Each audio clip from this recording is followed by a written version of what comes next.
اور وہ جاننا چاہتے ہیں کہ ہمیں کوئی ایسا رستہ بھی بتایا جائے جس طرف ہم قدم بڑھائیں تو اللہ تعالیٰ ہماری ان مشکلات کو حل فرما دے۔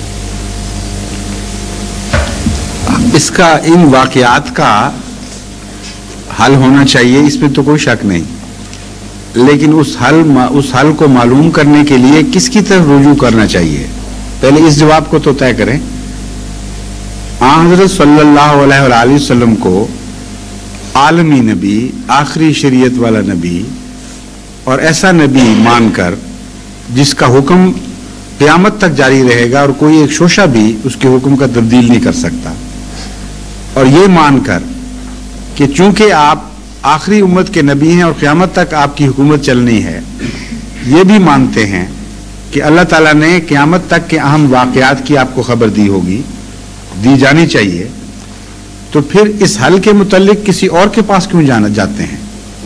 حل وہاں موجود ہے، ذکر موجود ہے، اور وہ حل رسول اکرم صلی اللہ علیہ وآلہ وسلم نے یہ بیان فرمایا ہے۔ جہاں بھی فتنوں کا ذکر آتا ہے اس موضوع پر، حضرت صلی اللہ علیہ وسلم سے جب بھی سوال ہوا آپ نے ایک جواب دیا، اور بعض دفعہ سوال نہیں بھی ہوا تو آپ نے اس طرف توجہ دلائی کہ آخری زمانے میں جب امت محمدیہ کی حالت خراب ہو جائے گی تو خدا تعالیٰ مسیح کو نازل فرمائے گا اور امام مہدی کو بھیجے گا، اور ان کے ساتھ اسلام کی نئی زندگی وابستہ ہے۔ اس حل کے سوا کوئی اور حل مجھے رسول اللہ صلی اللہ علیہ وسلم کی احادیث میں نظر نہیں آیا۔ ہر جگہ یہی فرمایا ہے کہ آخری دور میں جب مسلمانوں پر یہ باتیں گزر جائیں گی تو اس وقت آنے والے کا انتظار کرنا، اس کو تلاش کرنا، وہ آئے گا تو تم بچو گے، وہ نہیں آئے گا تو نہیں بچتے، تم اس کے ساتھ وابستہ ہو گئی ہے۔ اور صرف یہی حل ہے جس کو ماننے کے لیے آج عالم اسلام تیار نہیں، کہتے ہیں اور کوئی حل دکھا دو، جماعت بن جائے، کوئی مودودی جماعت ہو یا کوئی دوسری جماعت ہو، کوئی تنظیم بن جائے، کوئی ختم نبوت کی کانفرنس کی شکل بن جائے، وہ کہتے ہیں ان کے ساتھ لگنے سے اسلام زندہ ہو جائے گا، بس یہ کافی ہے۔ رسول اللہ صلی اللہ علیہ وسلم کو نہیں پتا تھا اس بات کا، ان کو نئی خبر ملی ہے۔ خدا تعالیٰ نے حضور اکرم صلی اللہ علیہ وسلم کو یہ کیوں نہ بتایا کہ جب امت کے حالات خراب ہوں گے تو علماء امت بچا لیں گے؟ بتانا چاہیے تھا۔ علماء امت کو امت کا رسول اس طرح اگنور کر دے کہ اشارتاً بھی ان کی طرف نجات وابستہ نہ کرے، یہ واقعہ ہو ہی نہیں سکتا جب تک کہ کوئی ان کے متعلق ہولناک خبر خدا نے نہ دی ہو، اور وہ بھی موجود ہے۔ حضرت صلی اللہ علیہ وسلم فرماتے ہیں کہ سیاتی علی الناس زمان لا یبقى من الاسلام الا اسمه ولا يبقى من القرآن الا رسمه مساجدهم عامرة وهي خراب من الهدى وعلماؤهم شر من تحت ادیم السماء، کہ خدا کا رسول خدا سے خبر پا کے بتا رہا ہے، اس تفصیل کو جاننے کے باوجود کوئی آنکھیں بند کرے تو میں زبردستی تو اس کی آنکھوں میں روشنی داخل نہیں کر سکتا۔ آپ فرماتے ہیں ایسا زمانہ آنے والا ہے بدبختی سے انسانوں پر کہ لا یبقى من الاسلام الا اسمہ، کہ اسلام محض نام کا باقی رہ جائے گا، اس کے سوا اسلام کہیں نظر نہیں آئے گا۔ اس لیے وہ جو کہتے ہیں کہ اتنے سوال گزرنے کے بعد اسلام ترقی کر گیا ہے، وہ اس حدیث کی مخالف بات کر رہے ہیں۔ آخری زمانے میں پہلے تنزل ہونا ہے، اس کا ذکر ہے، بعد میں ترقی کے دور کا ذکر آتا ہے۔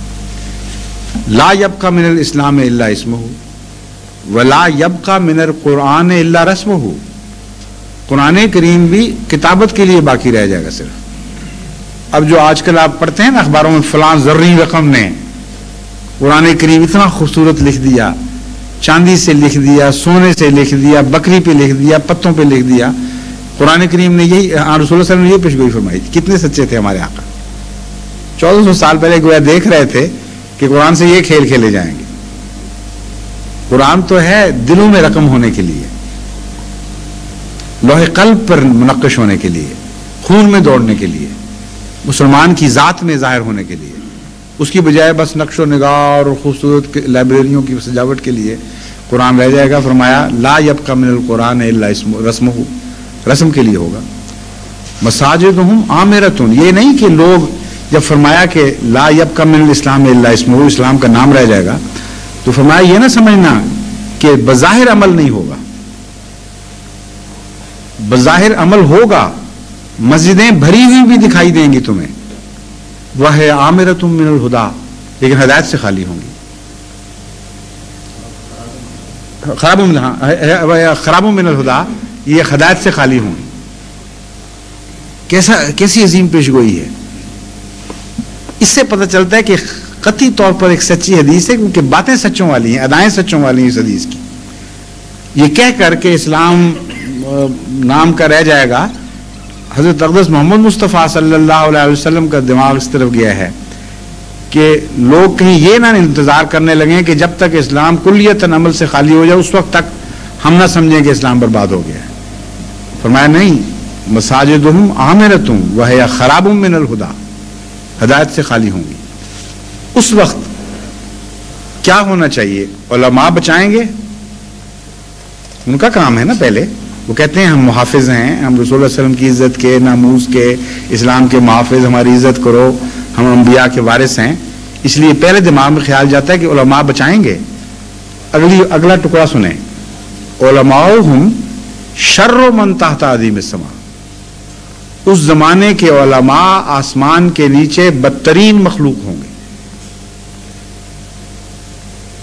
کوئی احمدی اس کا 10واں حصہ بھی علماء کے متعلق کہہ دے تو قتل و غارت ہو جائے. معصوموں کا بھی جنہوں نے نام بھی کہا ہو نا، ان کو بھی مروا دیں یہ لوگ. اب ان کا ہاتھ جا سکتا ہے اوپر تک؟ رسول اللہ علیہ وسلم کی قدموں کی خاک پہ بھی ہاتھ پڑتا تو ہاتھ معزز ہو جاتا. یہاں کہاں ہاتھ ڈال سکتے رسول اللہ علیہ وسلم پر؟ ظلم کے ساتھ تو سوال ہی نہیں پیدا ہوتا. اب ان سے پوچھیں کہ یہ حدیث سچے کی تھی یا جھوٹے کی تھی؟ نعوذ باللہ من ذالک. یہ بات کہنے والا تمہارے متعلق، اور یہ زمانہ آ گیا کہ نہیں آیا؟ دو ٹوک سوال ہے، پھر آپ کو پتا چل جائے گا کہ آپ کی نجات کس سے وابستہ ہے. سیدھی بات ہے سمجھنے والی. یہ زمانہ آیا ہے کہ نہیں آیا؟ اگر نہیں آیا تو ابھی باقی رہ گئے ہیں خرابی کے دن. اس سے بھی بدتر حال میں تم لے جاؤ گے ہمیں، کیونکہ ان دنوں کو بدلنے کے لیے رسول اللہ علیہ وسلم نے مسیح کی خبر دی ہے، تمہاری خبر نہیں دی.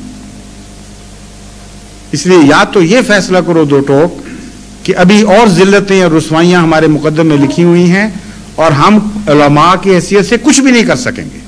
ایک کوڑی کی بھی خدمت تمہاری نہیں کر سکتے، کیونکہ ہم نے تو سب سے بدتر ہو جانا ہے آگے جا کے، اور بھی گندے ہوتے چلے جائیں گے. بدتر ایک رات میں تو نہیں ہوا کرتے، 1400 سال لگے ہیں بدتر ہونے میں. آپ کا کیا خیال ہے جو آج بدتر نہیں ہوئے کل بدتر ہو جائیں گے؟ اس لیے زمانہ پہچانے. زمانہ گندا آ گیا ہے تو علماء ضرور گندے ہیں.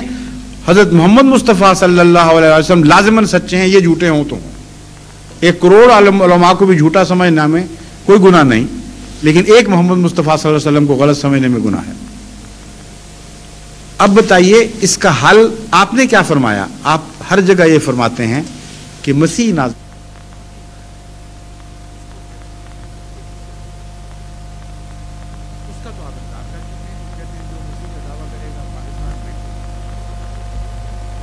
اچھا